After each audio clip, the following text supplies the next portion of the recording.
Samuel, Well, how you doing? good.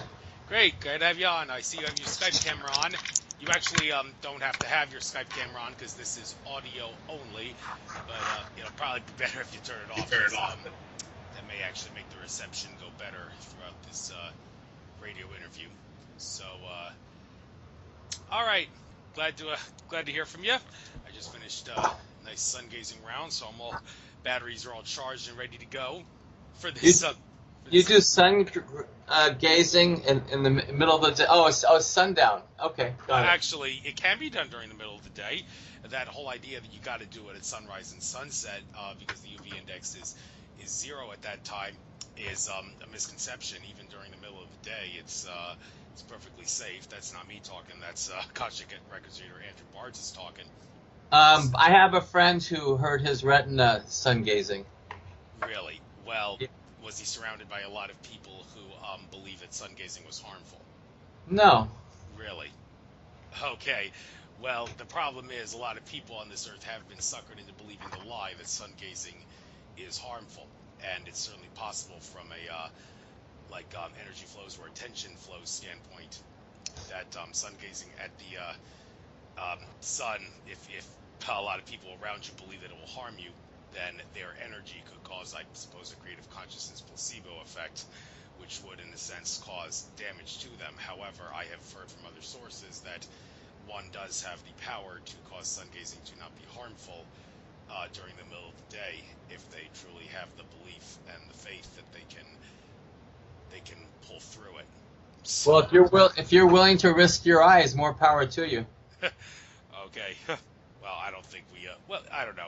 We really need to spend too much time talking about this. Purpose of this talk, of course, is sacred geometry and the pendants and all that. And you are more than welcome, of course, to make a sales pitch out of this program to get people to buy whatever it is that you want to buy. So that presentation at the Business Empowerment 2015 with Dr. Sarah Larson, pretty enlightening and all. I guess you are more than welcome now to regurgitate pretty much everything that you would have said in that presentation here, and if there's anything that you did not say in that presentation which you would like to add in this interview, by all means do so.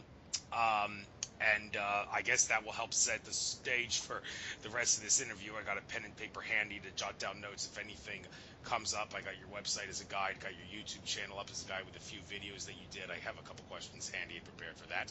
So I guess I don't know if it would be necessary to go a full 2 hours. I've had a couple of people that came on my show recently who prefer that it not go a full 2 hours because they know that people have lousy attention spans and all that. But I mean, if you have the ability to spend 2 hours talking about this stuff alone, say pendants, sacred geometry, then more power to you. Although, to be honest with you, this time of the year when the sun is out at sunset during I kind of prefer to make my shows only about an hour and 40 minutes in all, to so I could get some time to get out to the hill to do some nice sun gazing and all that. So it's not too much trouble. Why don't we get things on a roll here? So When are we starting to broadcast? well, it's actually recording now. I suppose I could before I upload this to YouTube, get rid of all that stuff at the beginning of the interview, but my recorder is going at the moment. So it is. Yeah, I can't actually do live shows because a lot of unpleasant stuff went down with Capricorn Radio and all that. I was on Blog Talk, went to Capricorn, and then shit hit the fan.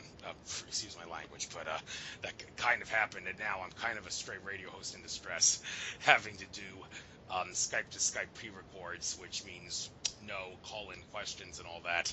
Well, the bright side to that is that leaves me more time to ask the important questions. But with that I being hope you have a bunch of questions to ask me because that'll work better. well, yeah, I've already got a few prepared and all that. So, but to set the stage, why don't you you got the floor to introduce yourself, who you are, what you sell. I guess you can give out your contact info as well, and then regurgitate everything that you would have said in that Business Empowerment 2015 with Sarah Larson presentation, as well as anything that you wanted to say that you think that may have slipped your mind when you didn't when you did that you think you might have left out. That was about 42 minutes long, that presentation.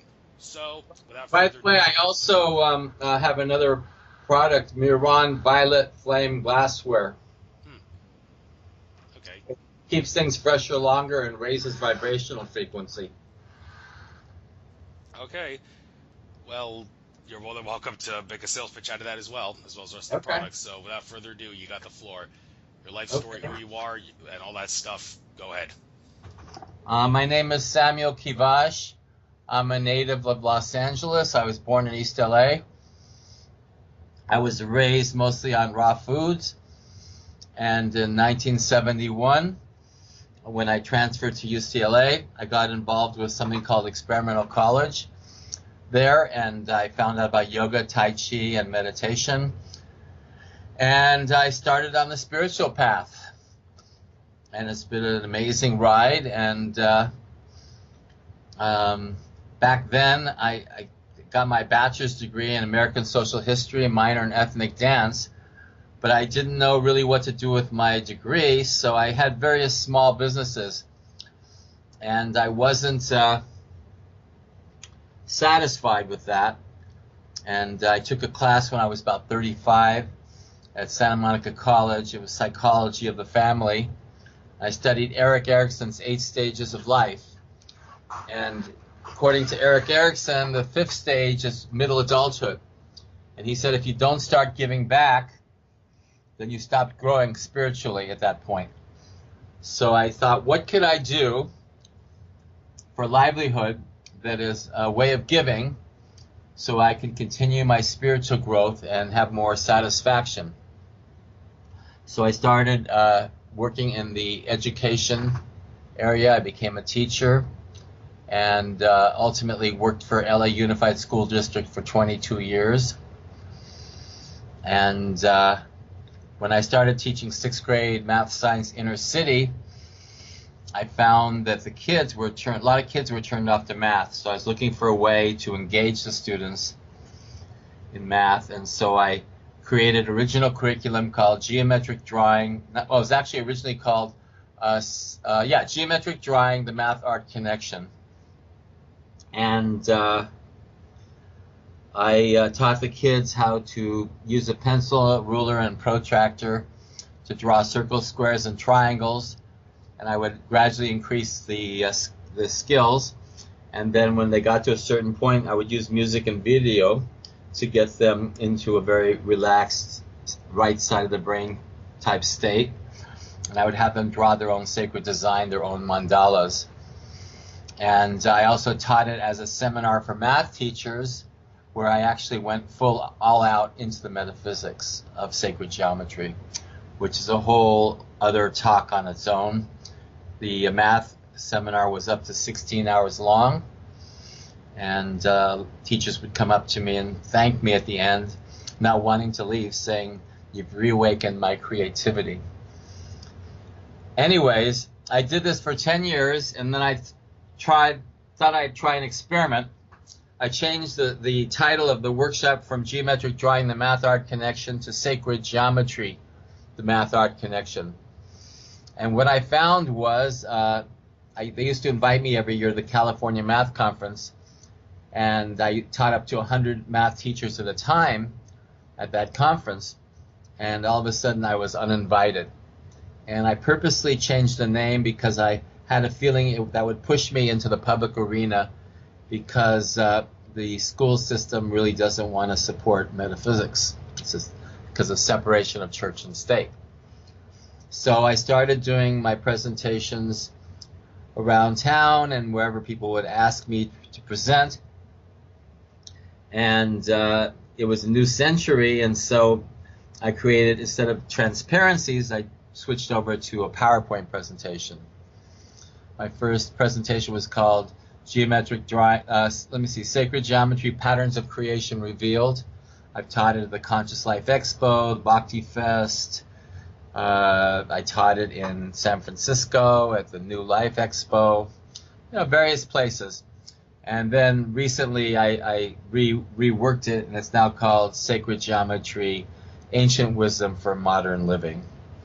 And I added some material about how we can navigate through some of the obstacles we have being thrown at us in today's life. After teaching, I've taught sacred geometry for 20 years now, so it's been another 10 years.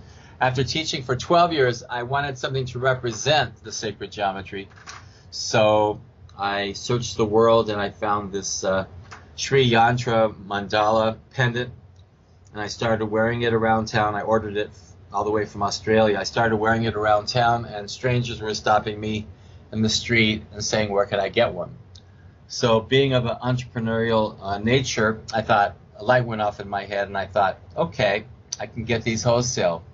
And I started selling them wholesale, and I set up a website, and the people who make them in India contacted me and asked me if I wanted to buy them direct.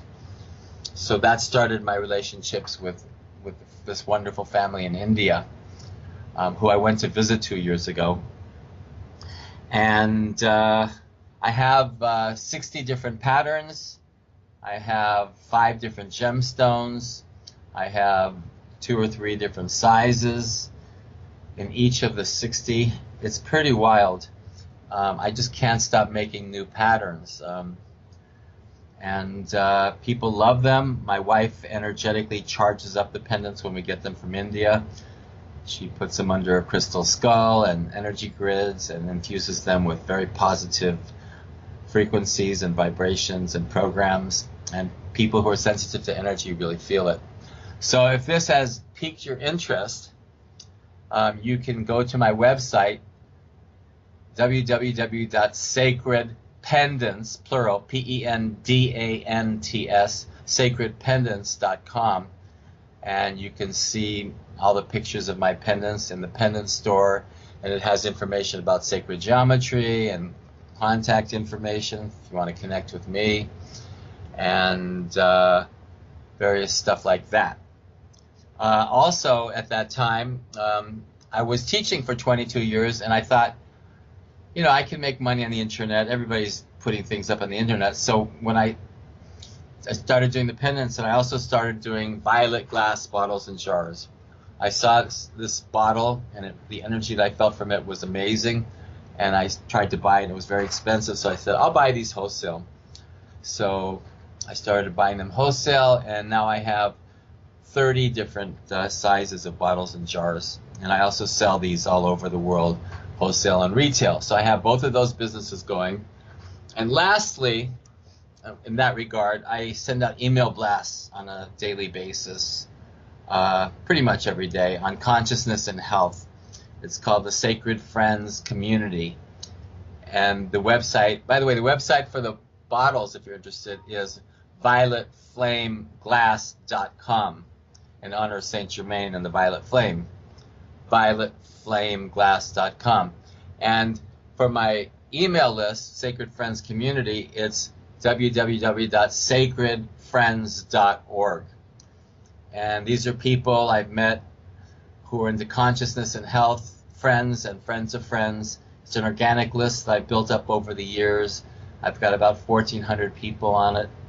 And anything that moves me, I want to share it, because I love sharing valuable information, be it a healer, a workshop presenter, something that consciousness raising, very special product, a very enlightening article, anything that uplifts humanity, anyone that helps people get to the next level of their spiritual development. So that's what I'm about. I'm about raising frequency, presenting products that help people have a better life, and presenting information as an educator. I'm retired from LA Unified, but I'm actually more rewired. And so now I share information on the internet on a regular basis. And it all works out because I get a lot of satisfaction from selling good products and sharing good information for great people to enjoy, to improve their lives. That's my story. Thank you very much. And I hear an echo in the background. Well, hopefully that'll go away. But all right, right now I'm at your Sacred Geometry Pendants page on your blog, and I guess the best way to do this is to cover each one of these and the science behind what the geometry is on it and what it symbolizes, how it works, and what wearing it can do for you. The Sri Yantra mandala will start there. There's a Sri Yantra one, and then there's a Sri Yantra mandala, which has the what looks like the Sri Yantra figure inside a circle, which is in a square, which has 4 pegs around it. So I guess we'll start off with what is the significance behind Sri Yantra, and what is the difference between just the one with the Sri Yantra and the one with the that's in the circle, that's in the square with that's surrounded by 4 peg things. By the way, anybody that wants to follow along, they can go to my website, sacredpendants.com, and go to the pendant store, and they can see how beautiful these patterns are. I love color and I love variety, and I get a lot of satisfaction out of looking at these. In fact, when I fill an order, I fall in love with them all over again. It's that kind of thing.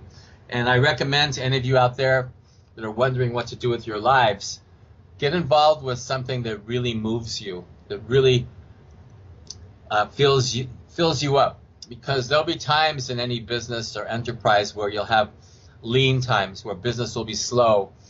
And in order to keep working through those rough times, you have to have a certain momentum. It has to be a soul calling. Or it's better if you have a soul calling, because that will keep you going, and eventually you'll break through to the next level. The Sri Yantra represents the Om frequency, the creation energy of the universe. It is considered by many to be the most powerful symbol of all the sacred geometry symbols. It goes back thousands of years in the ancient Vedic tradition. And the difference between that and the Sri Yantra mandala is this is Tibetan style. So the Tibetan mandalas, they're famous for their mandalas, and the square represents the 4 directions: north, east, south, and west. So that just gives it another level of frequency. It just represents the 4 directions, just like in the Native American tradition, you have the 4 directions. That's basically the difference. Thank you. And before we get on with the other symbols, just a general thing about color. You said you're a fan of color. Well, I am too. In fact, I'm also a Elizabeth Harper fan. Elizabeth Harper, she lives in the UK, does a lot of work with tarots and colors, and as well, I downloaded this thing for free that she offered, talking about many different colors, the colors of the rainbow, as well as some non-rainbow colors like pink and brown, and when you're supposed to wear the colors if you want to do this, and when you shouldn't wear those colors as well. And it's interesting. How do you spell her name? Elizabeth. I think it may be with an S and not a Z, because a lot of British words don't have Z's and have S's instead, but I could be wrong about that. And then Harper, Harper. She's also got her own YouTube channel, which I'm a frequent watcher of. Watch it every week in regards to the Ask Angels and Guides to select a tarot card and such. But she's well known for her research on colors and which colors like you should wear if you want to do this, or not wear if you're doing that. And it's interesting how turquoise, I noticed one mandala in particular that you've highlighted the color of is a turquoise color. And just the other day I was looking at the difference between wearing turquoise shirts and blue shirts on her site, interestingly. And do you by any chance share any beliefs like similar to her about like these are the colors you should wear if you want to do this, and these are the colors you shouldn't wear if you're doing that, and wear this to do that, wear this to not do that, and et cetera, et cetera? And do you incorporate that in your work in general? I don't know her work, so I can't speak about her work. But I know color is a very powerful healing modality. I know that I'm a winter, according to my skin color. So when I wear winter colors, cherry red, royal blue, navy blue, deep purple, forest green, they really accentuate how I look, and I feel good. When you look good, you feel good, you act good, and good things happen to you. I haven't done a deep study of color. However, my pendants come in 5 different gemstones. And if you were to go, if you're online, and you were to go to the gem healing properties, it's the 4th tab on the top. It shows the 5 different gemstones we carry, which is black tourmaline, lapis lazuli, malachite, turquoise, and red coral. And each of those different gemstones, or colors, so to speak, have their own particular healing properties. Like black tourmaline is good for grounding and protection for the first chakra. It absorbs negativity. Lapis lazuli is good for opening up your higher centers, your 6th and 7th chakra. And you can use it for dream work. You can sleep with it under your pillow.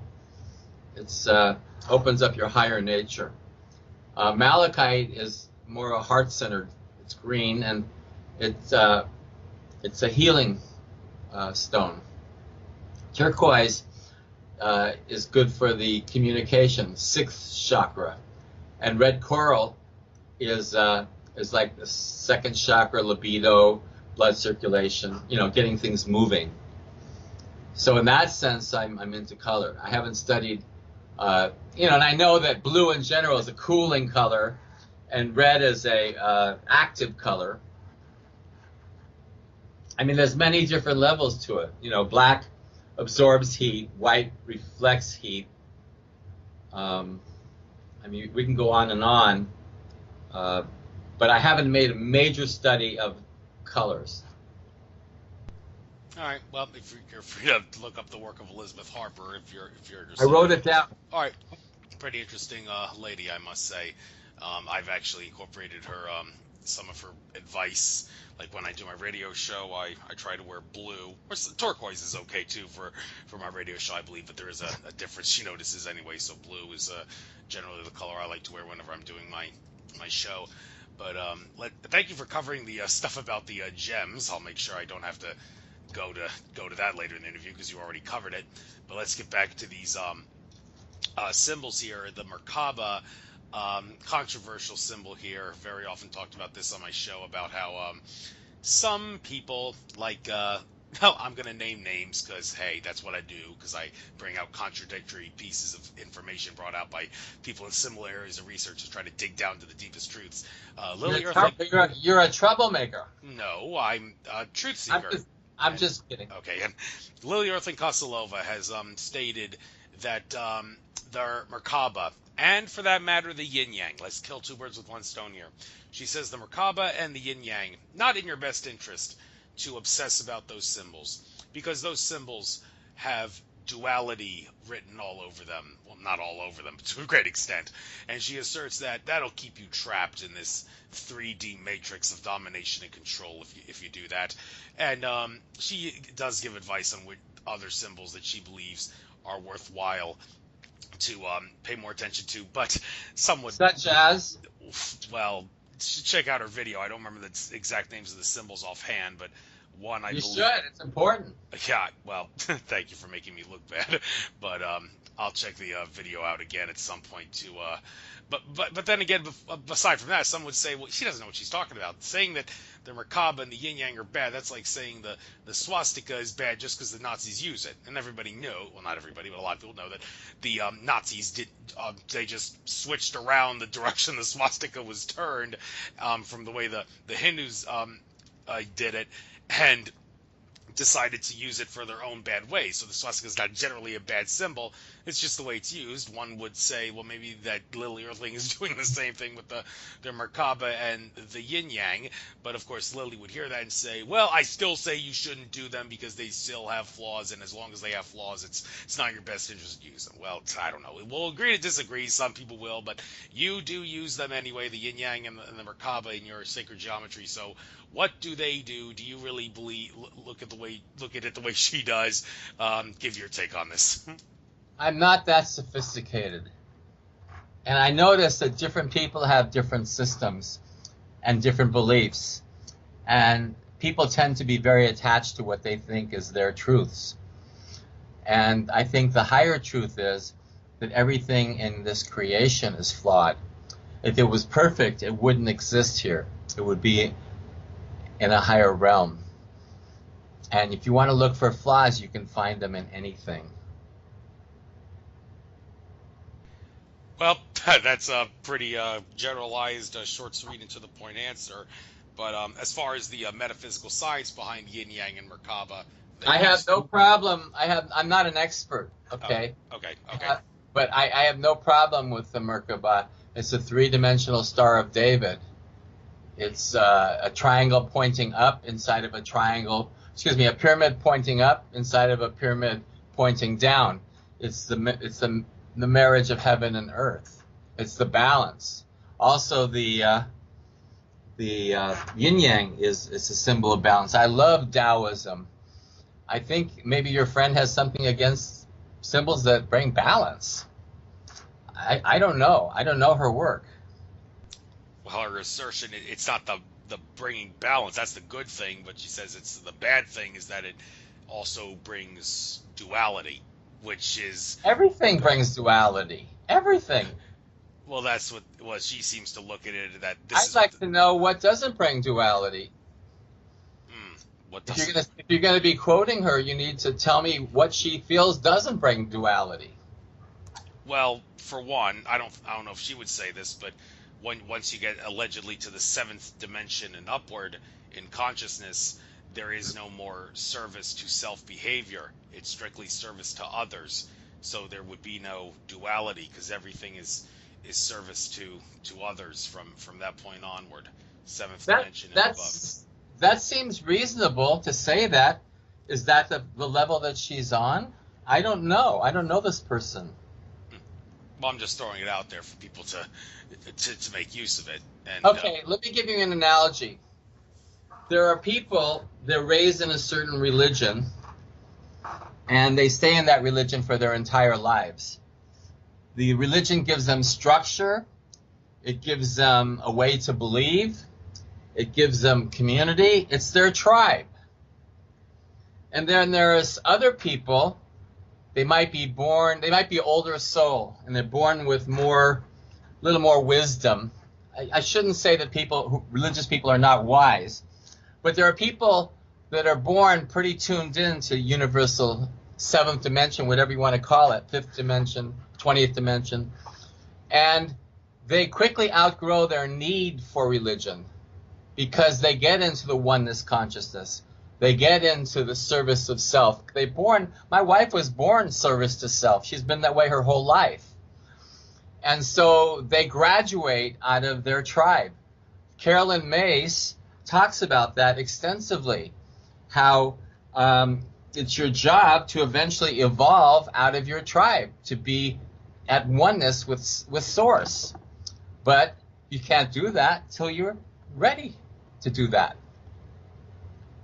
So I would postulate that the Merkaba might be a great symbol for someone if they're in 3 dimensions, and it might help to give them balance, and it might help them in other ways too. And when they're ready, they'll evolve to these higher symbols that your friend seems to claim they need to be with in order to be in the 7th dimension.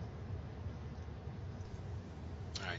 There are some people who have problems with Lily Earthling. Not going to really name any names in that regard, but you know who you are. Moving on. Who's Lily Earthling? Lily Earthling Kosalova. That's the person who I said is the one who is against using the yin yang and the Merkaba, and she has the. So let me ask you: is she living in the 7th dimension?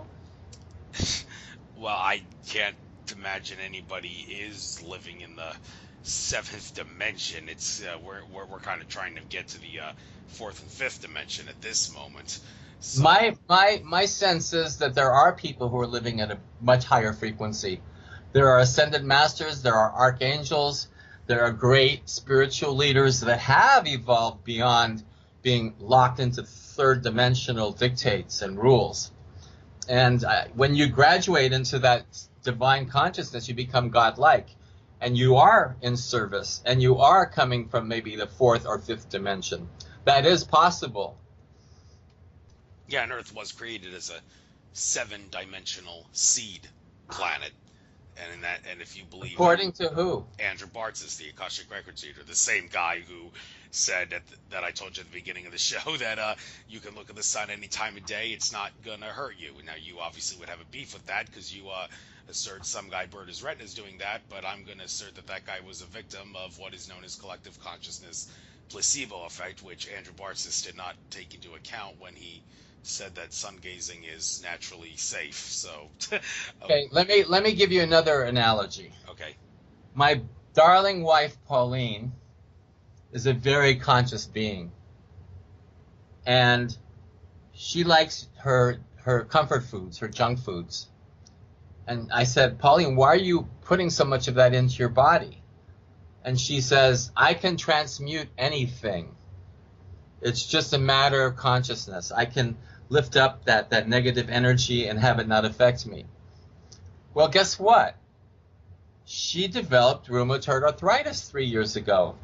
And that's a situation where you have a lot of inflammation in the body.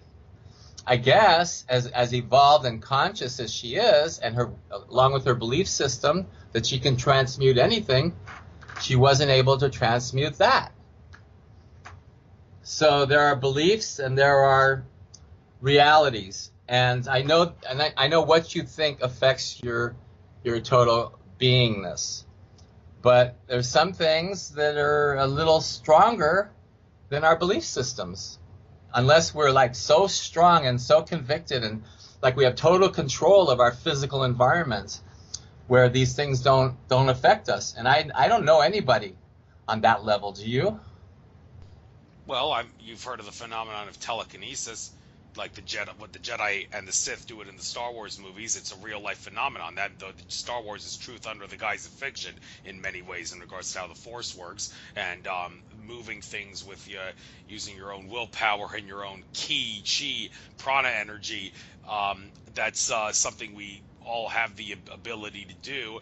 And sure. Of course, the problem is in this really, really dense world that we're in, it's easier said than done. Simply believing and acknowledging that you have the ability to do it is not necessarily, well, not many regards, not going to allow you to do it. I have for a long time, and for all intents and purposes, I've kind of stopped doing it because I think it's kind of a waste of time at this point, and I got better, more constructive things to do with my life. Try to move a teeny tiny little piece of paper, the fraction of a few millimeters, using the energy coming out of my hand, and I can't move it. I mean, I've also tried cloud bursting, making clouds dissipate by lifting my left hand up and spinning it like a vortex, and the right hand pointing at the cloud, and making the energy go through my body out the right hand and dissipate the cloud. I've had some success with that, but that's different than moving things physically, moving physical objects, like Yoda taking Luke's starship out of the bog in Star Wars, and Luke says, "I don't believe you did that," and Yoda said, "Yeah, you don't believe. That's why you fail." Well, I would like to postulate that by sun gazing in the middle of the day, you are playing with fire, and buyer beware. All right, we already talked about that at the beginning. I said I might edit that out, but now that I think about it, I don't think I want to edit that out because people have a lot of people might get a kick out of hearing that, and people can draw their own conclusions about that. So I'm glad you said buyer beware there. But let's switch gears, move back, please, to the Sacred Geometry Pendants, if it's not too much trouble. The Flower of Life. I see there's several of them. There's Flower of Life, New Flower of Life, and then the Merkaba in the Flower of Life. All right.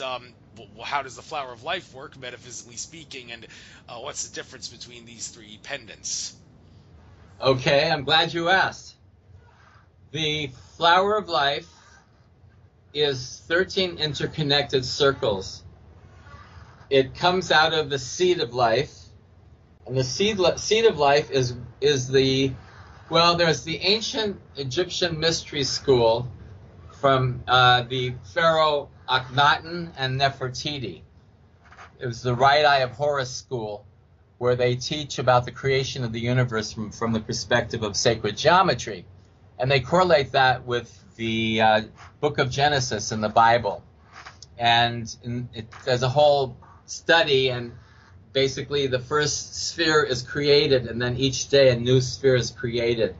And in 6 days, there's 6 spheres around the original sphere. And then God rested, so to speak. And that's called the seed of life. That's the original seed of life. And out of that symbol, which is seed of life comes up a little later, if you open that up to the next progression, then you have the flower of life, which is 13 circles interconnected.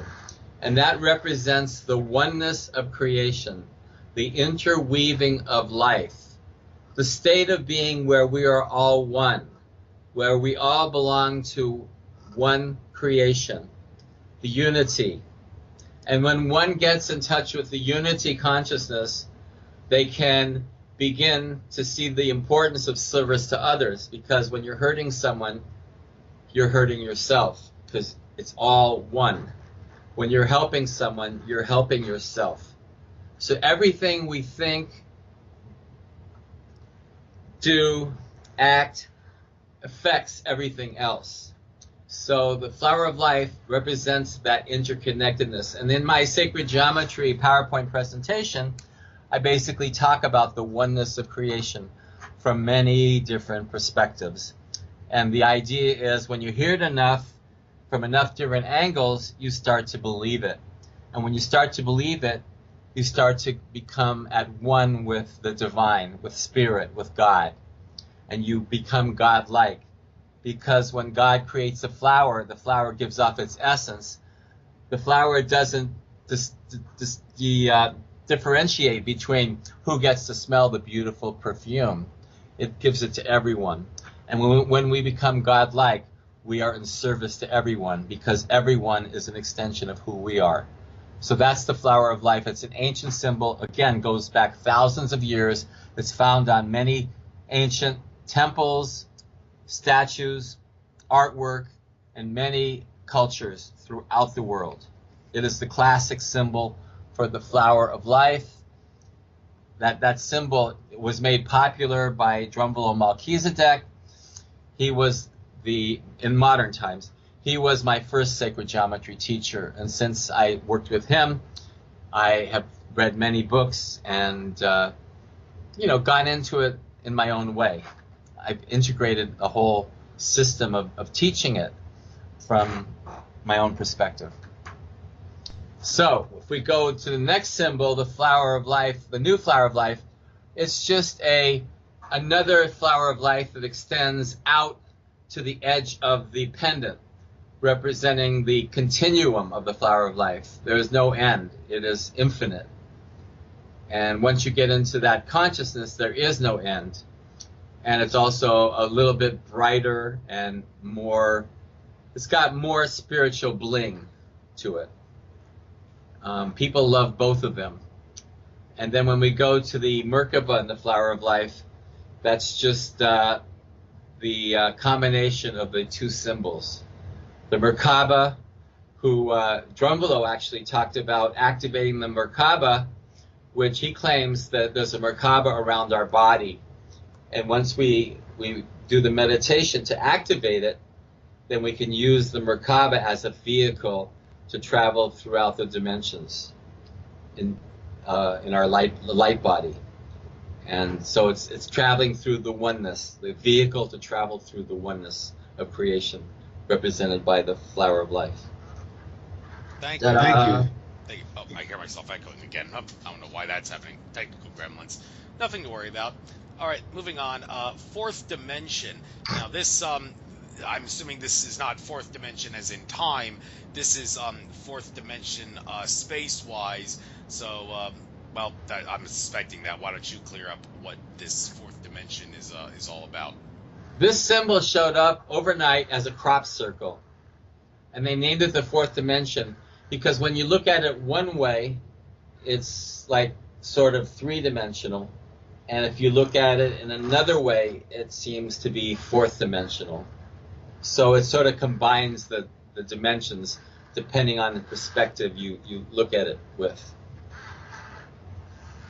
All right, and the man in the maze symbol. Why is the maze shaped the way that it is? And is it really? Yeah, it is a maze. And well, actually, is it really a maze, or is it just like look like a maze? He just has to walk down in that path, and he'll just walk. Or are there actually different points that he can choose in that if he were to walk in there hypothetically?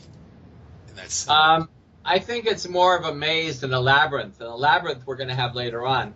A maze you can sort of get lost in, but this symbol comes from an ancient Native American symbol, and it's sort of it's like between a labyrinth and a maze, and it represents when someone's ready to go through a major life transition. It's also a very popular symbol at Burning Man. It is one of the main symbols representing the Burning Man people. They love this symbol.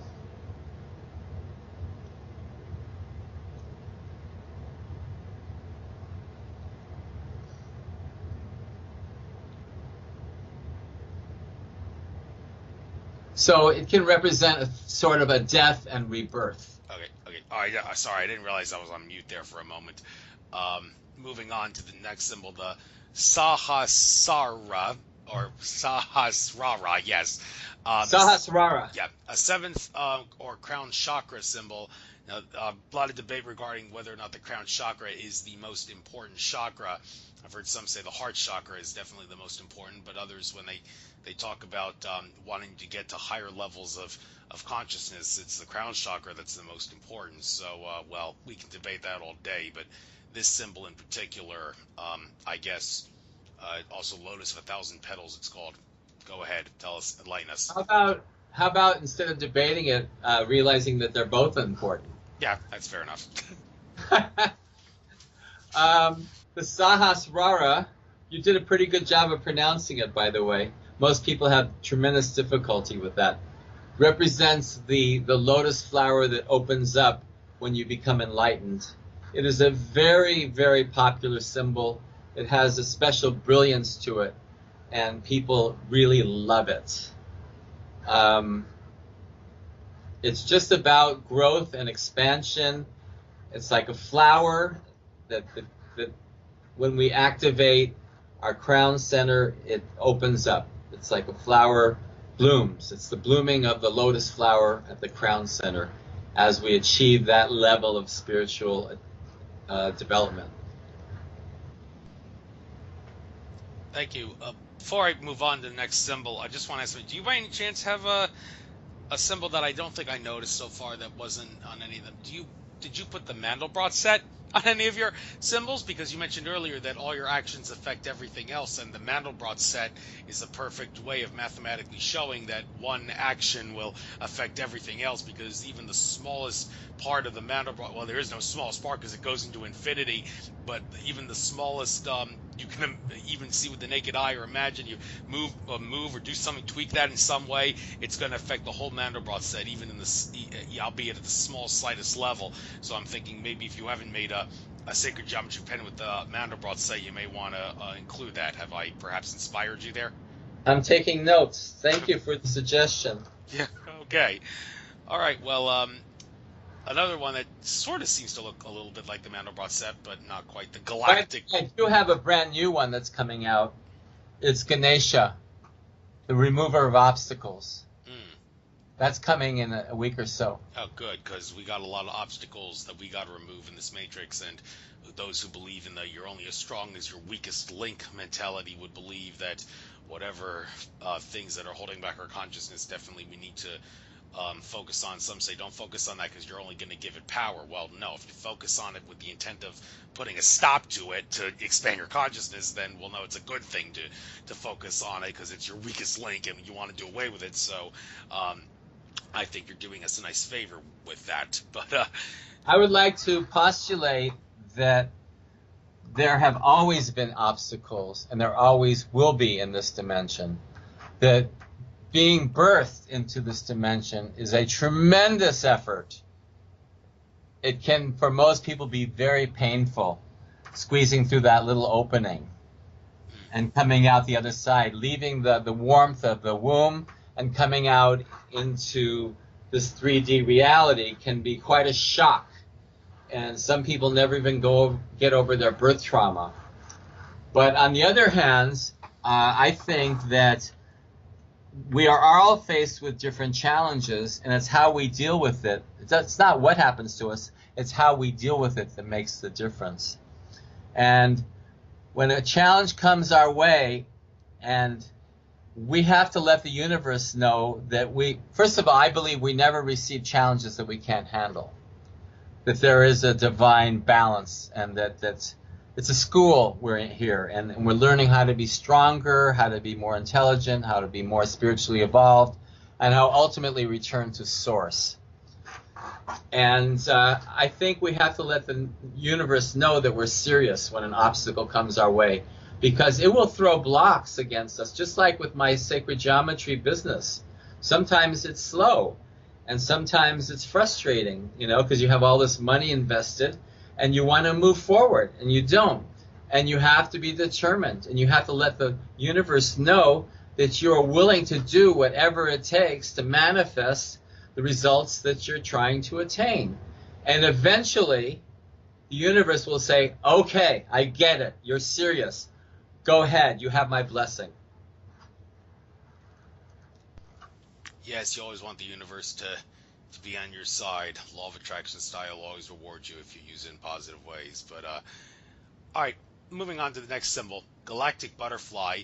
I'd like you to really want to get into this one, because I was always a big fan of the whole 2012 phenomenon thing, the Mayan calendar consciousness thing, and it's been said that Mayan consciousness can trace its roots back to the star in the Pleiades called Maya. There's no accident in the name there. And you also mentioned Jose Arguelles, the author of The Mayan Factor. He was a controversial figure in a few ways, but I think that he had more benefits than he had flaws. So, but I babbled long enough. Tell us about the galactic butterfly and its connections to the Maya. Well, it's also called the Mayan butterfly, and Jose Arguelles changed it around a little, and he made it more of a yin-yang symbol, as well as a symbol for a spiral galaxy. And it's again, another symbol that comes from an indigenous tribe, the Hunabku symbol. And it represents the supreme God and creator of the Maya. Jose Arguelles, I read a book that he and his wife wrote called Mandalas. And this was about over 10 years ago. And after finishing that book, everywhere I looked, all I saw was mandalas for a half an hour. Everything in my universe became a mandala. Now, I don't have that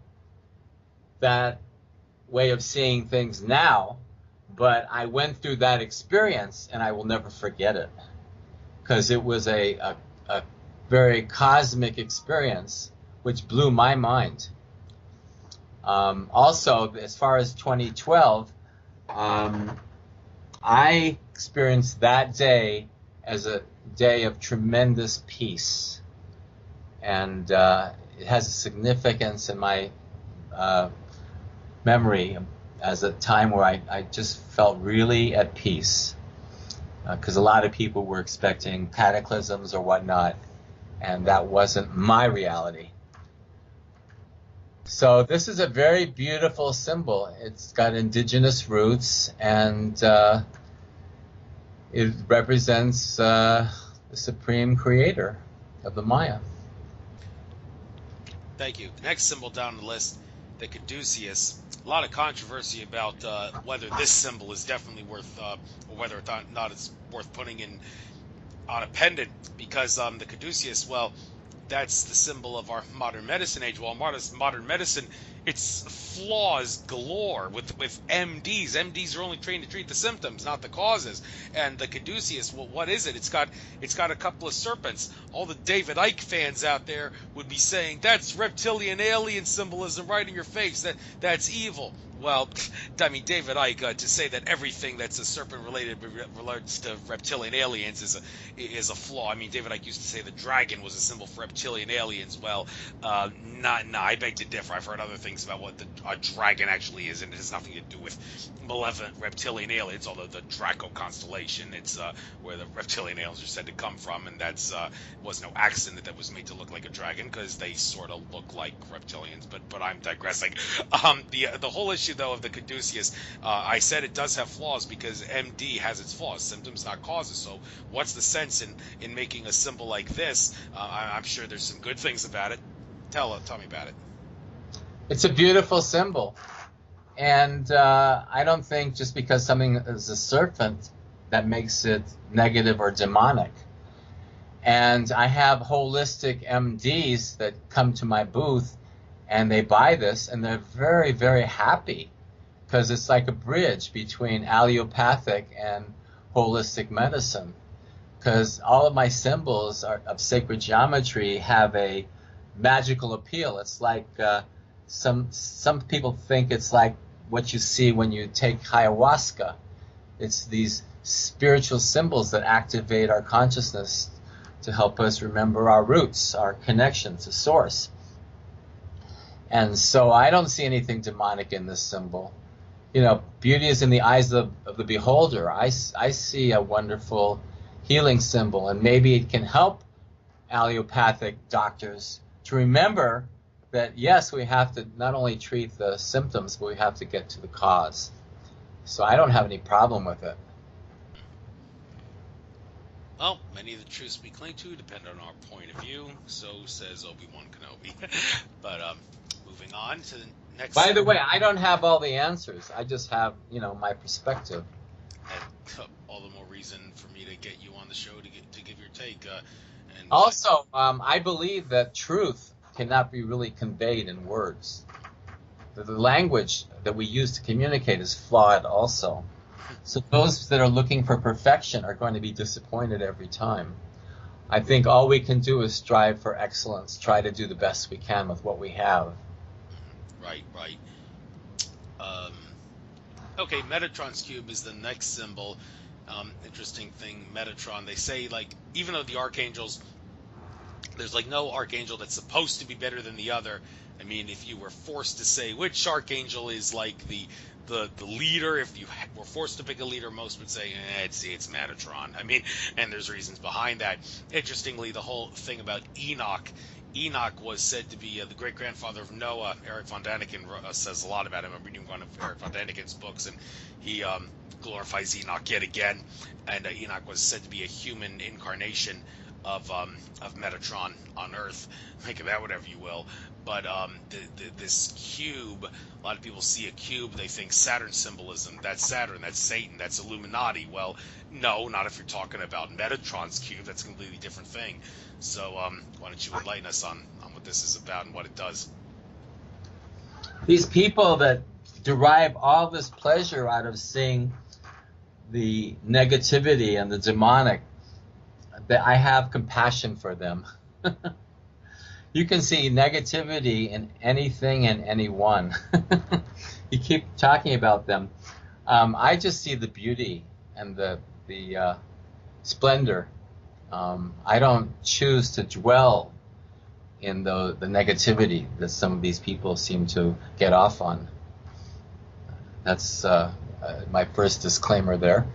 Metatron, again, Enoch was so good that God whisked him into heaven in the chariot of fire and made him his right-hand man, Archangel Metatron. And I don't look at one archangel as being more powerful than another. I think they all serve their function and purpose. Just like each of us have special skills and qualities and serve a purpose. If we just would raise our consciousness enough to realize what that is and devote ourselves to it, it will bring us a lot more joy and will serve the creation in a much greater way. So this idea of one being greater than the other, better than the other, it just doesn't, I don't think that way. You know, who's a better president, Trump or Bush. I think they're both jerks. But the values, when we start comparing, we always get disappointed. When we say we're better than someone, well, there's always someone better than us. So that's really getting into two-dimensional consciousness. All we can do is the best with what we have. And I think the only competition we have is with ourselves. We can't really compare ourselves to others because we're not in their shoes, and we don't have their challenges, and we don't have their ancestry, and we don't have their past life karmic, akashic records, as you put it. So why compare? Why not just go for the gusto? Use what you have. Be a shining example of the potential of what a human being can aspire toward. And if you're wasting your time comparing with others, this is better than that, then you're lost in duality, deeply. Can't argue with that. So, thank you for giving your take on that. The golden mean spiral is the next one. The golden mean, I believe that also the golden ratio, that's, I believe, symbolized by the Greek number phi. The number itself it goes into infinity, just like the number pi, but it's not pi, it's phi, and I believe it's something like 1.61 something. 1.618. Yes, and the Parthenon, the Greek temple, the Parthenon on the Acropolis, that was in many ways built around the golden mean. The Fibonacci sequence. Yes. The golden triangle, the golden rectangle, the Parthenon. Yes. So, is there anything you want to add about the why this number is so mathematically magical? By the way, first of all, this is a equilateral triangle where all three sides and all three angles are exactly the same. So it represents balance. And the golden mean spiral is a basic sacred symbol found throughout the universe. Our Milky Way is a golden mean spiral. We find spirals throughout nature, hurricanes, funnels, tornadoes, cyclones. It's everywhere. And the 1.618 is it's a whole study. I mean, there's a whole thing behind it, but it's the ratio between one number and another number. It's from a fraction. And when we study how plants grow, there's one leaf that comes up, and then that leaf grows another leaf, and then they both grow another leaf. And then every generation adds another level of leaves. So it's 1, 1, 1 and 1 is 2, 1 and 2 is 3, 2 and 3 is 5, 3 and 5 is 8, 5 and 8 is 13. So if you put the 13 over the 8, it's a ratio. And the higher up you go, the more leaves, the more you allow that to evolve, to grow, the closer you get to 1.618. In the ratio between the newer number of leaves and the original number of leaves. And it's a transcendental number. And just like pi, 3.14 ... it's 1.618 ... And never exactly is 1.618. As you go higher up the spiral, it goes over and under, over and under, over and under, into infinity. So it's a transcendental number, but it's approximately 1.618, and that's a ratio. And when you make a rectangle out of that ratio, in other words, the shorter side is 1, and the longer side is 1.618, you have a golden rectangle. And that ratio symbol is very appealing to the eye. So they might make, they do make cigarette boxes with that ratio. And people whose faces have the golden mean ratios tend to be more beautiful. So it's something that is in alignment with the natural progression of things, and it's naturally more beautiful the closer one is to that ratio. I mean, there's a more extensive explanation of that, but it's a divine proportion, and it's a pattern that's found throughout creation, and it was discovered by a man named Fibonacci in the 1200s in Italy. That's why it's called the Fibonacci sequence. Thank you, thank you. I'd like to kill two birds with one stone here again. A couple of pendants: Seed of Life and Tree of Life. Lighten us on them both. I already spoke of the Seed of Life. Yeah, you did. Well, that's the Flower of Life? It's before the Flower of Life. Oh, yeah. The Seed of Life extends to the Flower of Life, and then that extends to the Fruit of Life. Right. Get it? Seed, the flower, the fruit. There's a natural progression.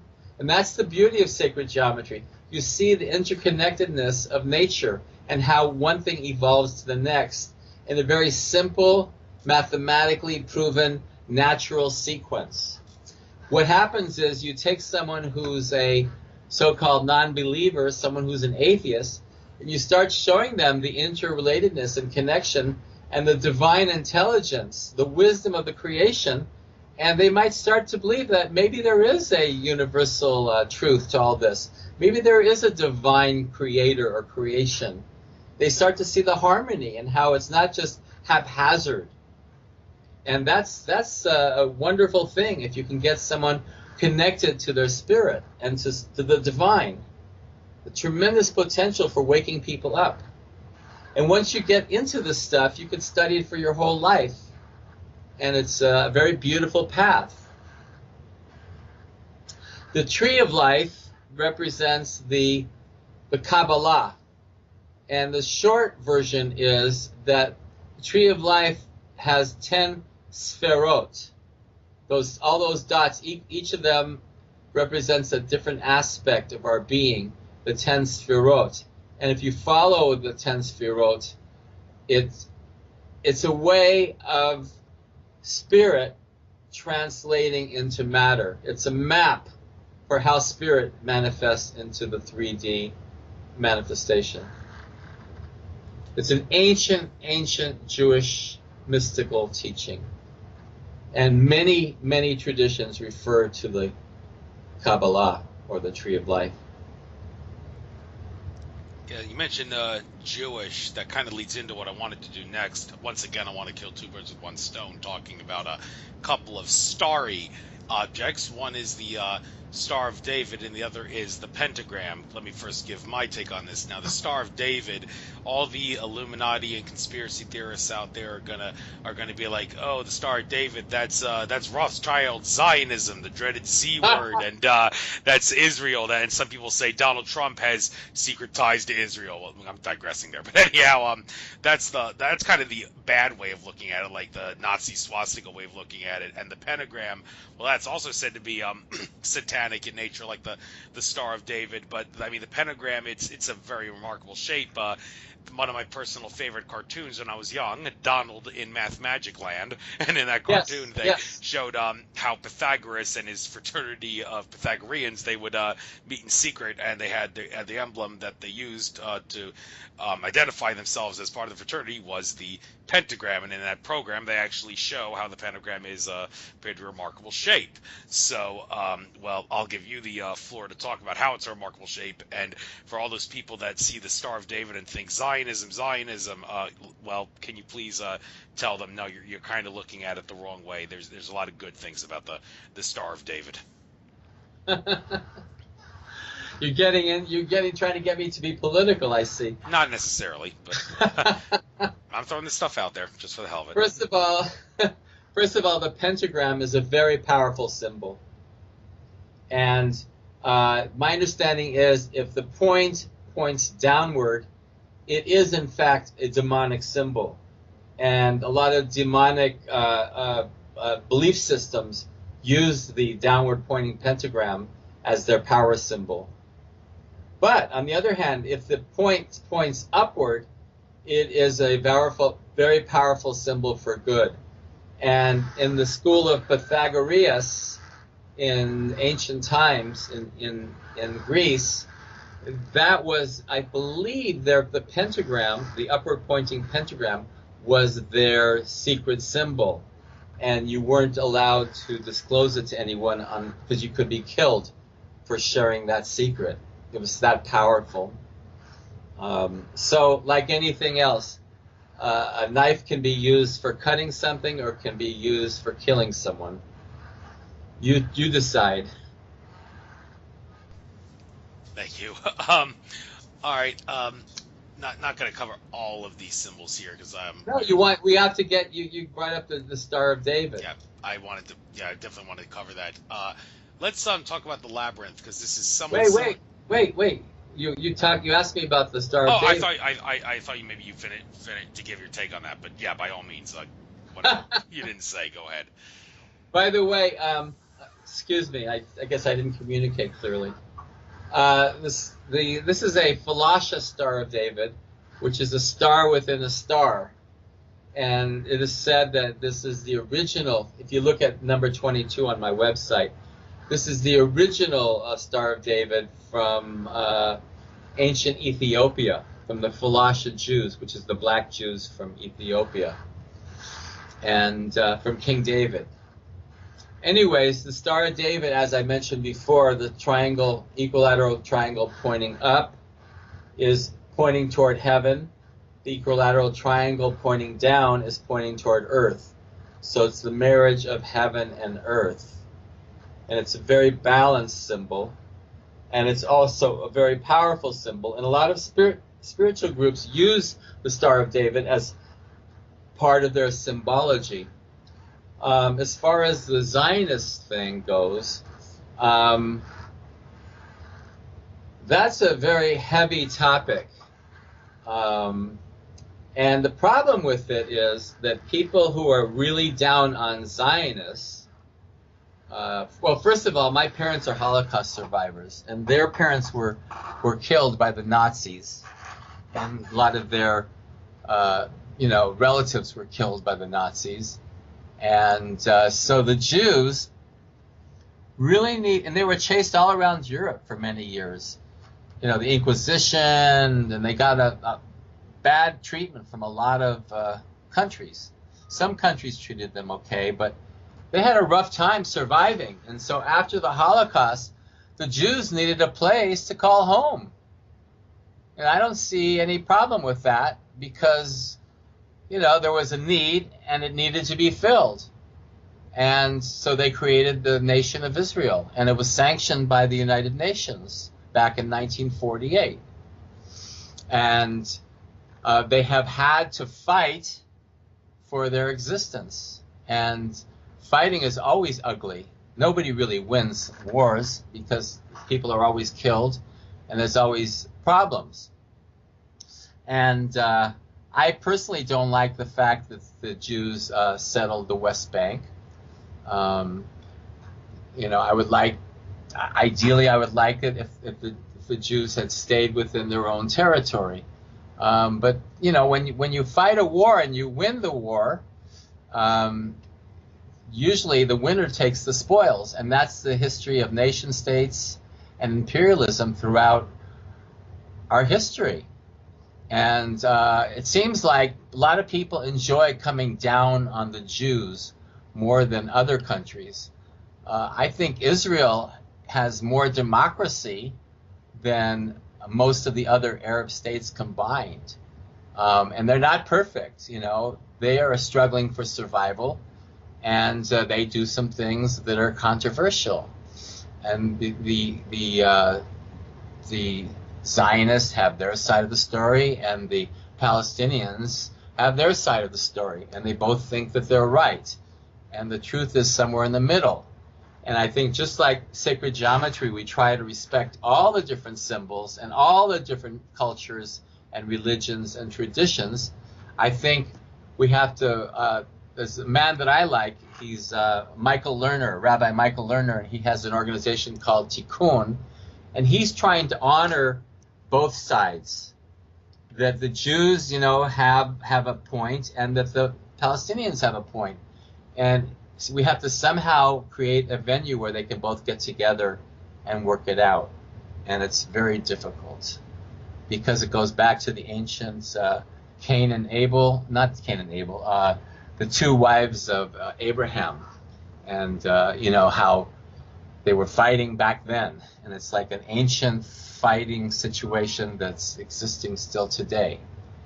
But I think somehow we have to raise our consciousness, as you talked about, raising out of the 3D consciousness into a consciousness where we can respect each other on all levels. Unfortunately, a lot of people only understand power, and so when we are too respectful, when one side is too respectful, that's seen as weakness. So it's a very complicated, confusing situation. But I personally am very, very proud that Israel exists, and that my people, the tribe, has a place to call home on this planet. Because we've suffered a lot of anti-Semitism throughout the ages. And this is a reaction to that. And then there's all the intrigues, the power plays, all the governments doing their subterfuge, the shadow government, the secret agencies, you can go on and on and on and on and on. But the Star of David represents Judaism. It doesn't represent Zionism. And the people who are against Zionism, unfortunately, many times transfer that into anti-Semitism, anti-Judaism. They subconsciously or consciously don't see any difference. Well, actually, anti-Semitic doesn't mean anti-Jew. It means anti-Arab. I know Yeah. that. I know. It's the Semites. The Arabs are Semites too, but it's just a general term. Yeah, I'm aware of that. So that's my take on it all, and I'm not really a political person. Well, I never thought it would actually lead to that, but if you wanted to take the conversation there, then, well, I'm glad you did, because some people, this is a subject that kind of needs to be exposed. Elephant in the room, as David Icke says, is Rothschild Zionism worth talking about? By the way, people need a scapegoat to pin all their problems on. All through history, we've had scapegoats. In modern times, the Muslim community in the United States has become like a scapegoat, where a lot of people hate the Muslims, even though most of them, maybe 95 or more percent, are not terrorists. The small amount that are makes them the scapegoat. So people hate Muslims, just like people hate Zionists. And there are people who need an excuse to hate. And I think we have to find excuses to love each other. Well said on that one. Okay, the other symbol here, the labyrinth, somewhat similar to the maze, but not exactly, and you pointed that out, there is a difference. Well, what is that difference? I'm glad you asked.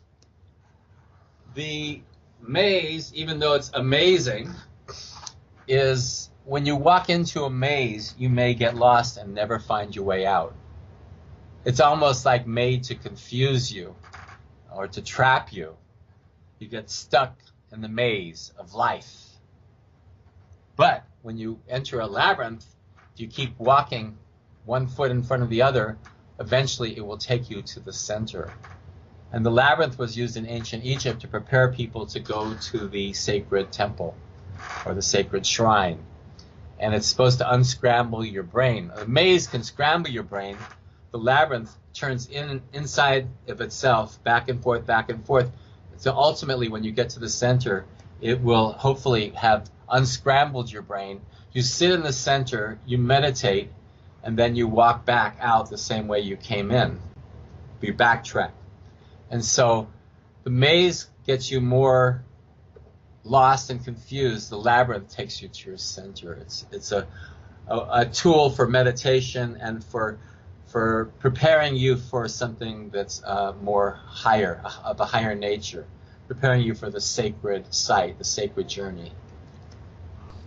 Thank you. Another symbol here, a lot of people would see this and automatically think Illuminati symbolism, just like with the Star of David, but it's not the Hamsa symbol because it's got the eye, like the all-seeing eye, or the Eye of Horus, which some people have incorporated as the Illuminati being present in Egyptian times. So it looks sort of like a five-legged squid with an eye in the middle or something. Well, what exactly is this, and what is the eye really? The Hamsa is actually the opposite. It's the eye is supposed to protect you from the evil eye. It's very popular in the Middle East, both for Jews and for Muslims, and it's just a symbol that represents protection from negativity, be it a negative person or a negative space or a negative entity. Just like the Jews on their door, they have the mezuzah, which they touch it with their hand and they kiss your hand. It's a reminder that we have protection from a higher source, and the Hamsa is supposed to also provide that. You can read anything you want into anything, but I see it as people who feel like they need protection. It gives them a sense of peace and solace, and they enjoy wearing it and believing that it does that. And as we know, when you believe something, and when you get enough people believing something, it takes on a life of its own. So the Hamsa symbolizes protection from the evil eye. That's my understanding. Thank you. Another symbol here that is Egyptian-based, the Ankh. A little controversy is regarding where this symbol may have come from. And well, first of all, it sort of looks like the symbol for like the feminine symbol, because there's a feminine masculine symbol, and the feminine sort of looks like what the Ankh looks like, which is significant, as the Egyptians seem to put divine feminine as being more significant than divine masculine. I'll give them credit for that one. They realized it's called Mother Earth for a reason.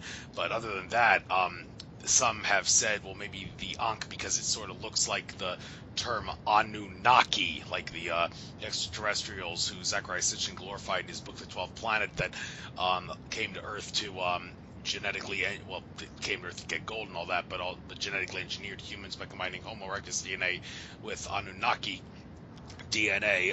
They say maybe that has its the Ankh can be traced to them, and some have asserted that the pharaoh Akhenaten, now that it looks like the word Ankh there, he was arguably the most misunderstood of the Egyptian pharaohs, and even though nothing good is said about him, some, such as George Kavassilis of Australia, have asserted Akhenaten, he was actually an Anunnaki, and he actually did have good intentions, and it was the priestly caste who were the bad guys, and they wanted to shut up Akhenaten and all the good things he was doing for Egypt. And well, a lot of agree to disagree on that one, but that's the history lesson for you, for regarding what the Ankh is and what it may symbolize and who it's connected to. But what do you have to say about this? I think my understanding is it was created by Thoth, and some people think Thoth was a great spiritual teacher, and some people think he was demonic. You decide. I think the symbol is it stands for life and for living, health and happiness. It's the key of life. And by the way, you talked about the feminine, divine masculine.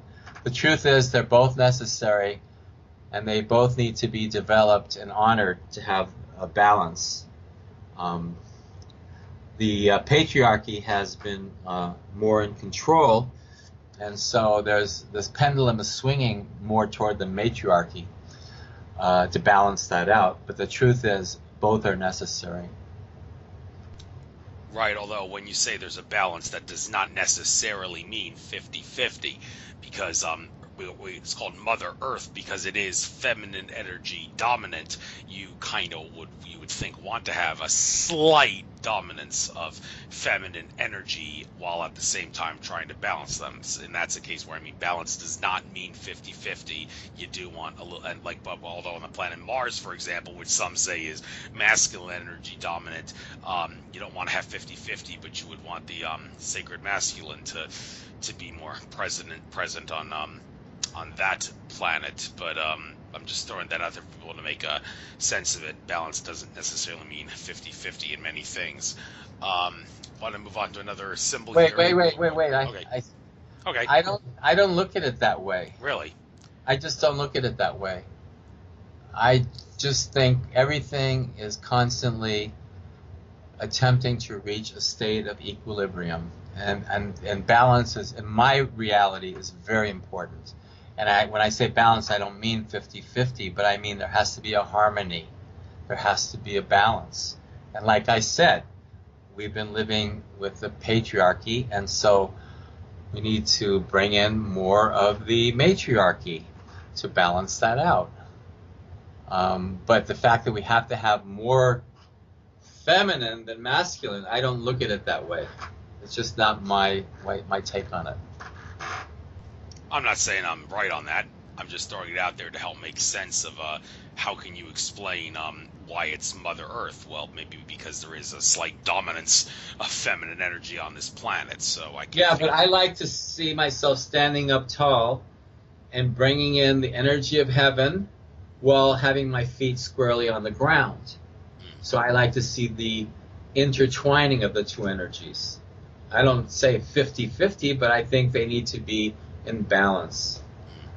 And that's what brings the greatest harmony. Right.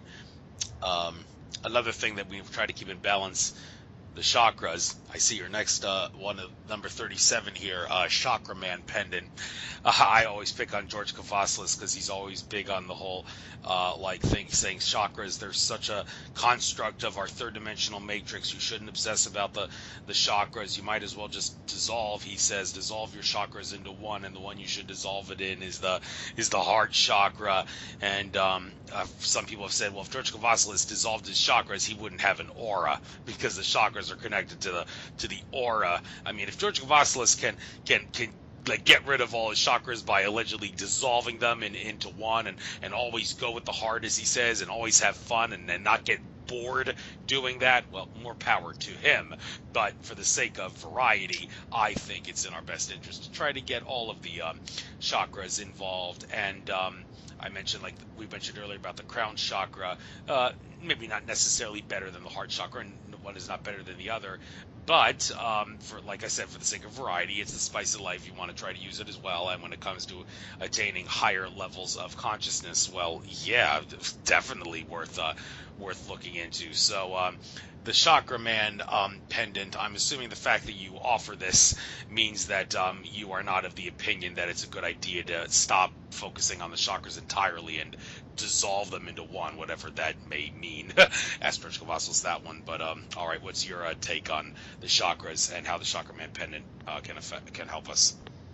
Well, it's just a reminder that as we evolve in consciousness, as we raise our vibration, we take ourselves higher, closer to the refined, higher dimensions, the higher frequency. When we die, we go to the place that is in harmony with our vibrational field. Birds of a feather flock together. So if you reach the state where you're really coming from service and connected to the divine, you're going to go into the heavenly aspects of the astral realm, and you'll be hanging out with other people like that too. We're magnetically drawn to our level of spiritual development. So this serves as a reminder that the chakras are there and they need to be honored. And if we work only on our higher chakras and neglect our lower chakras, then we're out of balance again. And all of it is important. All of the organs of our body are important. They each have their own function. Well, each chakra has its own function, and I think we can talk things to death to minutia extraordinaire, but I like to keep it simple. I think the chakras are beautiful. Different people have different systems, but they're a symbolic reminder of all the different areas that we have to develop. Yes.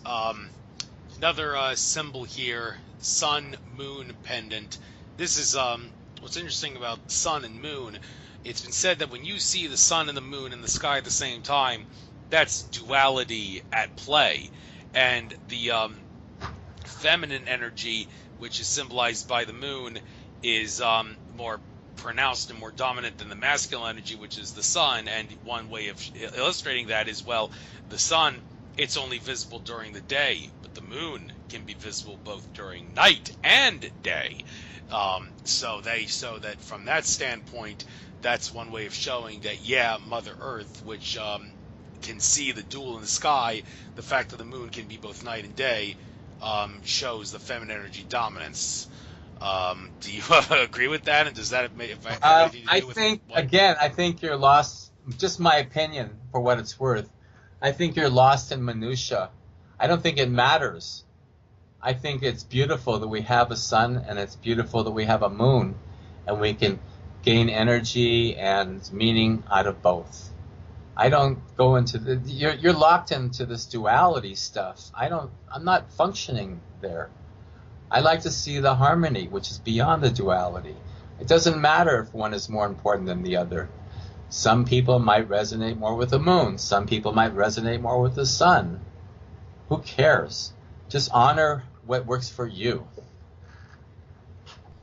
Well said there. I'm throwing this out, but just for people to make sense of the information, and that's what I've heard. So just want to get it out there. Makes for a good radio conversation, no question.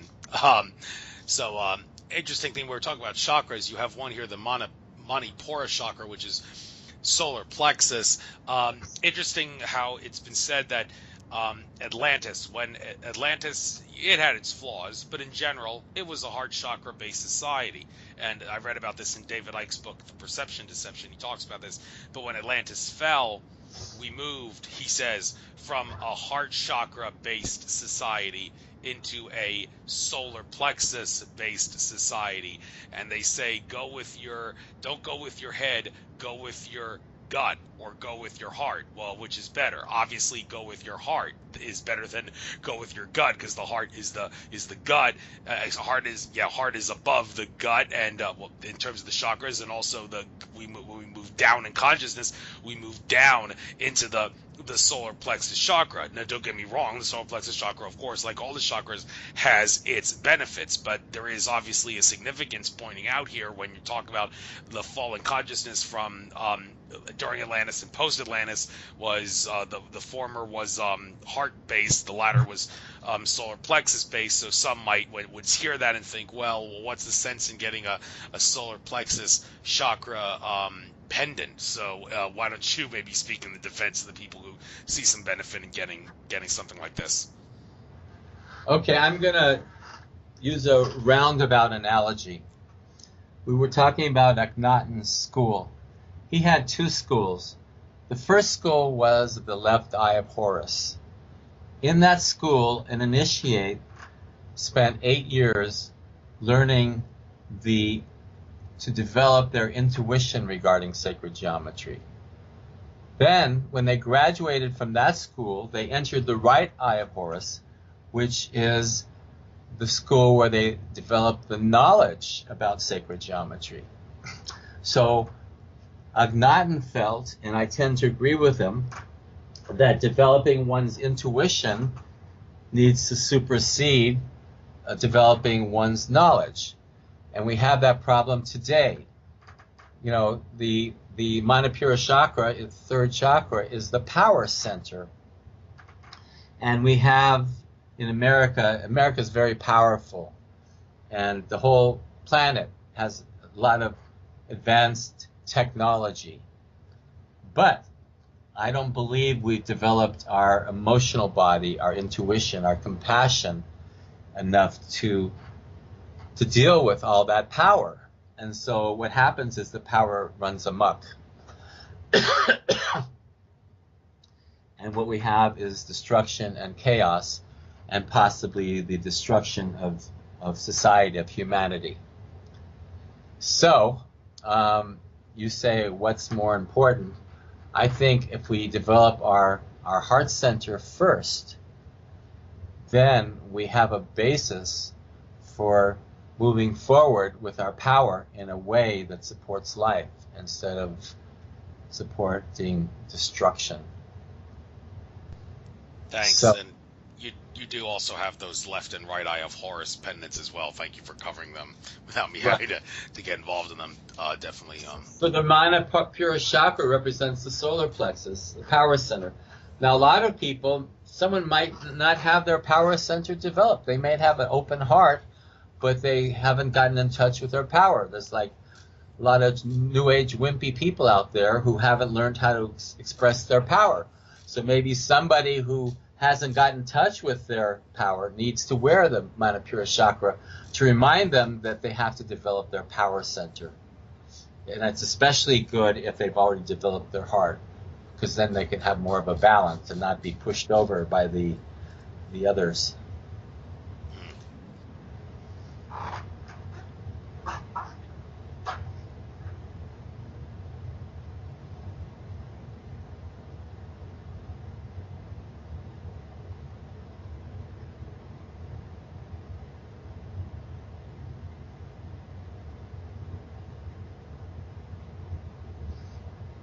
Did I lose you?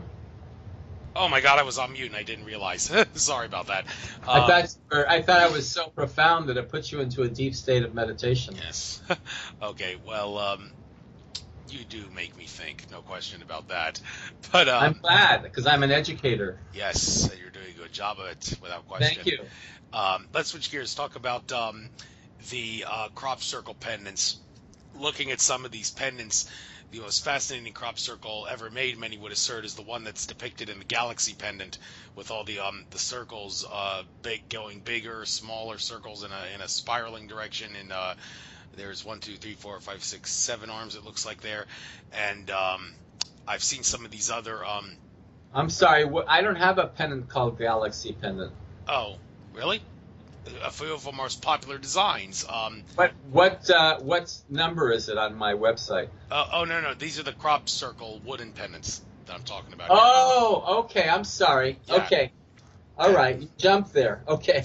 So yeah, that's arguably the most fascinating of all crop circles ever made. Many would assert the galaxy one, and two Mayan symbol ones here, pretty prominent. The Mayan headdress, and also the Mayan wings. The Mayan wings, I believe some people saw that and said that has some depiction of the 2012 calendar in it.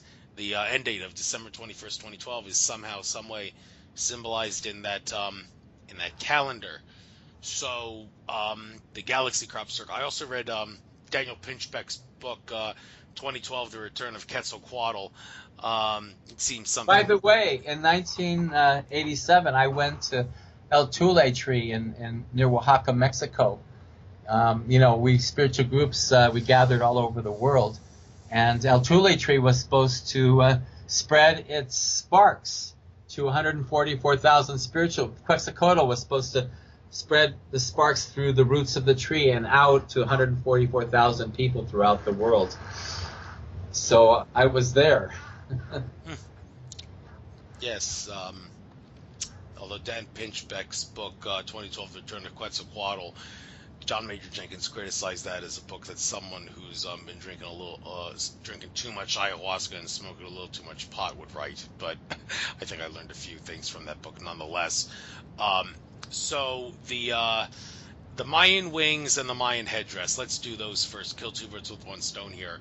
Obviously, Mayan symbolism is very prominent in your in the work here. I mean, why the Mayans? Why not the Aztecs or Incas, for that matter? Are the Mayans better than them in some way, dare I say it? Why don't you answer that question and tell us what the headdress and the wings symbolizes? The Mayan headdress showed up as a crop circle, and basically it represents a Native American, the chief's hat. And the more feathers you have in the hat, the more powerful you are as a leader. So the Mayans, one of their claims to fame is they were a very prosperous society, and I think when the Spaniards came and they killed a lot of Mayans, and the Mayans dispersed all over the place. They disappeared. Some people used to make up stories that they all traveled to another galaxy, another dimension. I think they just dispersed, and because the conquistadors were attacking them and killing them, and so they just left, for greener pastures, so to speak. So they spread out all through Latin America. But the headdress is the chief's headdress. It's a power symbol. The leader wears the headdress. The Mayan wings is very interesting. That is like one of my all-time favorite symbols. And it's ironic. I'm told that one was actually man-made. Some of the crop circles were made by man, and I believe that is one of them. It's hard as it is to believe. So I don't know that much about it, but it's a very beautiful symbol. Yeah, there are ways to make crop circles, man-made crop circles. Takes a lot of effort, but it can be done. But then again, there are some that the way they're designed, it's clear to say there is no way these were created by people. I had Suzanne Taylor and Horace Drew, two of the world's foremost experts on crop circle research, as guests on my show, and people are more than welcome to check out those interviews. They basically make it clear that although I want to point out George Kavasslis, when I interviewed him on one of my first ever interviews way back in the day, he said, well, this was back in late 2013 when he said this, he said approximately 70% of crop circles are made by extraterrestrials. Well, not maybe extraterrestrials is not the proper word to use, but entities, higher dimensional consciousness entities that are attempting to guide humanity in a particular direction. Some would hear that and say, why would they? Yeah, but they're making symbols that humans can't decode. We're not of a high consciousness to decode them. Don't you think they could think of a better way to lead us in a particular direction? Well, it's not like that. They're not trying to make us necessarily decode them. They're trying to have the energy, the metaphysical energy of the circle get radiated in such a way as to lead us in some direction. And he says that's 70% of crop circles. And there's other types of crop circles which are made by the consciousness of Mother Earth, others that are made by people that meditate in large groups to create crop circles, which can be done. It's been done. People have tried that.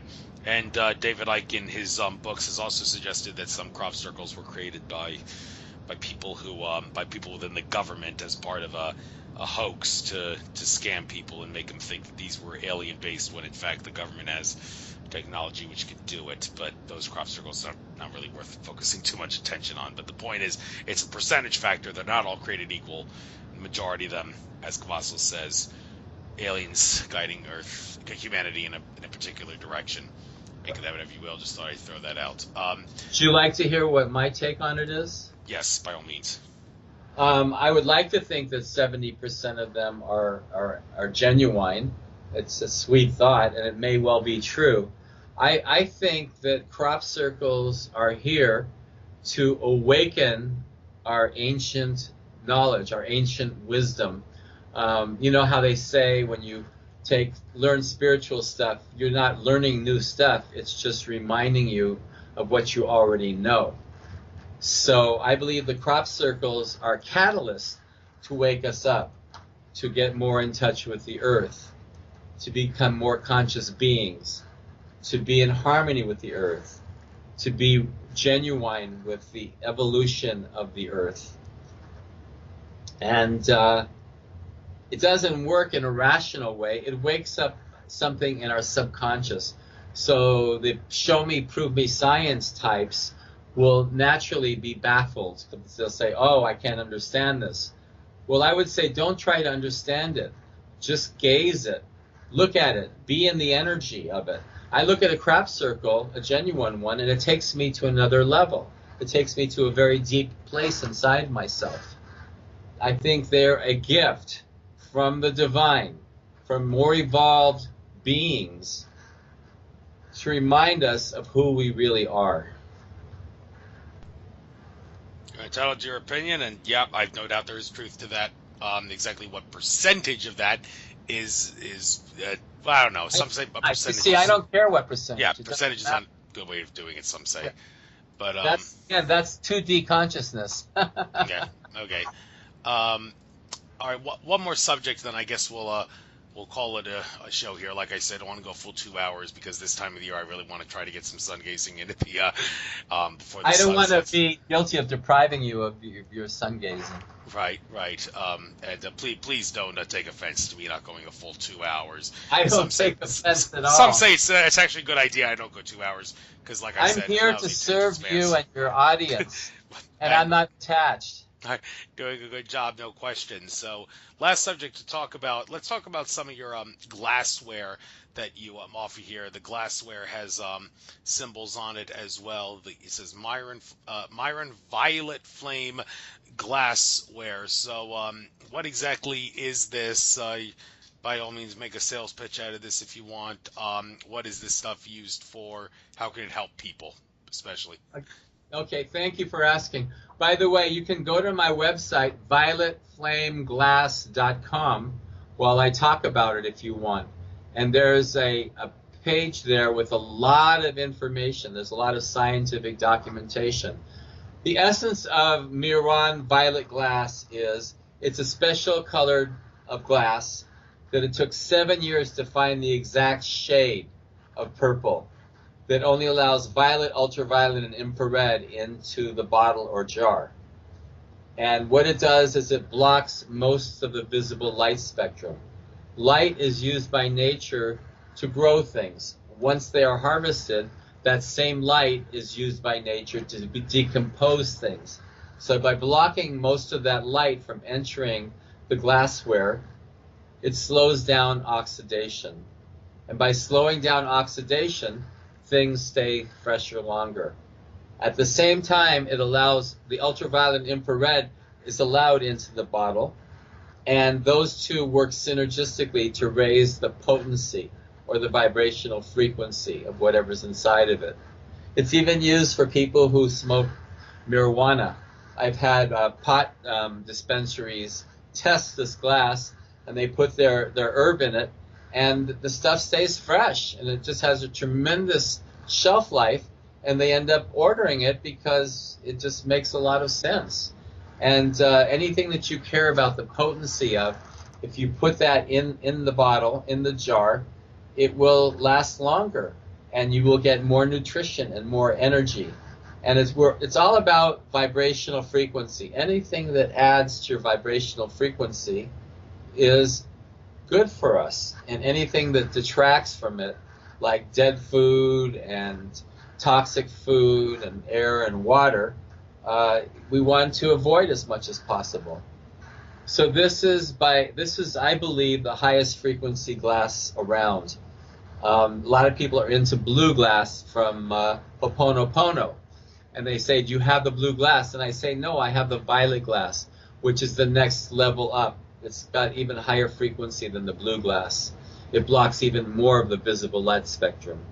So I fell in love with this 10 years ago, and I've been selling it ever since. And I pack these orders that I get on PayPal from my website, and I never get tired of packing it because I just enjoy handling this glassware. When I make a smoothie, I make enough for 2 or 3 times, and I save the leftovers in a jar. And what I've done is I've taken bottles and jars, and I put sacred geometry symbols on them with affirmations underneath them. That also enhances the energy. You have the energy of the glass, and you have the energy or the power of the symbol, and then you have the strength of the affirmation. And when you put all 3 of those together, you have something that is very helpful, especially for people who are sensitive to energy. They can feel it. It's a helpful tool for making your life more in harmony with the divine. Thank you. Thank you. Hope that increases the size of your pocketbook in regards to income from selling products and people being able to benefit from them as well. So, Samuel, pleasure having you on the show. Very enlightening and all. Maybe I'll see you at a future conference. As far as buying your pendants and all that for myself, I got a lot of crystals and gemstones that have sacred geometry in my house already.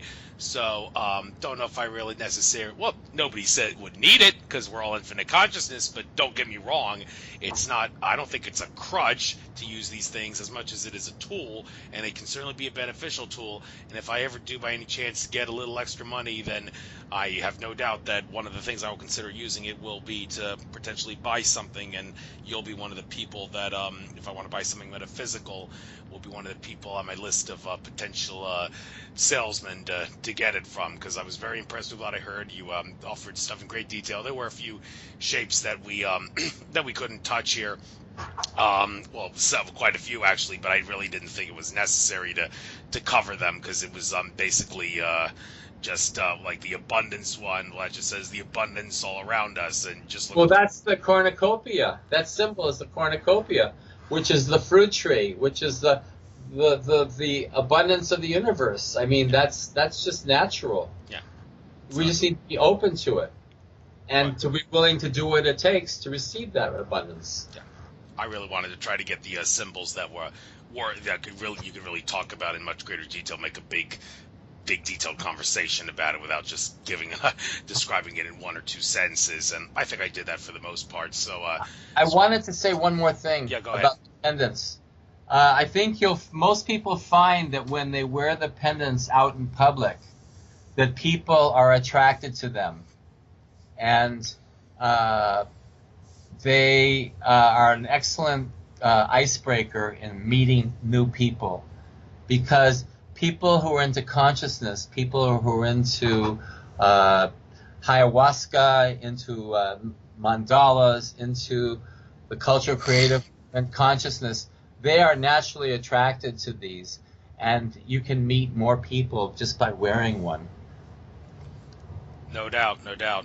Teal Swan and her frequency paintings, I often try to use those as my avatars. They definitely have a similar meaning, just like how your sacred geometry pendants do in regards to how they can affect other people, and definitely affect them for the better. So thank you for getting that out. It was a pleasure having you on, and well, good luck on your future endeavors. I say that to all my guests. I'll say it to you, and well, hopefully some of these days I'll get a little extra money to be able to buy some of your stuff. I was most impressed. Take care now, and good luck. Anything is possible, right? You know, because we're infinite, no question. Thank you for the opportunity to share who I am and what I do with your community. You're very, very welcome. Namaste, my friend. Take care. Bye for now.